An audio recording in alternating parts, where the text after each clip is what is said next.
Ebenana ndithi mandize ne-information entsha before nife. Alikho iyeza lobuyisa imomozi bethunana. Onke la mayeza niwasebenzisayo niwafaka ngaphantsi nizawubola imiphantsi. Imbi into endiyibonileyo namhlanje, wena citrus soda awubuyisi imomozi, wena khala, wena ntoni, zonke iinto nizifakayo. Alikho iyeza lokubuyisa imomozi bethuna.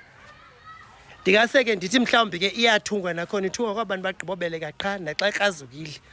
Ziyeke neento nizenzayo because niyasixaka ngoku, nizase nixakile. Please siyanicela.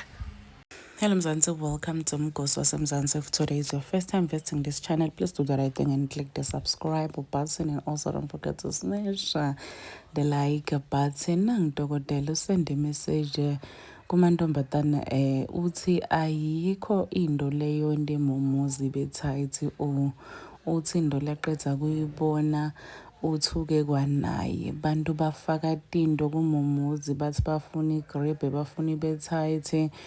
Uthi niyawugula, niyobola futhi niyofa because uma sevele imumuza seyidzilikile ayisekho into loso ungayenda, ayikho futhi into longayifaka kuze uyende ukuthi ibe tight. This was just a warning to mantombazane lathandeka ukufaka tinto bathi imumuza iba tight, yeyi mnanzi, yeyi kuba njani njani. Washo bhuti uthi akukho lokho, uthi nje mase kumoshakele sebatayithunga nakhona bayithunga mawuqedza kuthola umntwana. But ma uyofaka wena tinto uthi ufuna ibe tight imomozi, ufuna ibambe, ufuna igrip, ufuna kuba njani, uthi udawuba nenkinga, uthi udawuba nenkinga.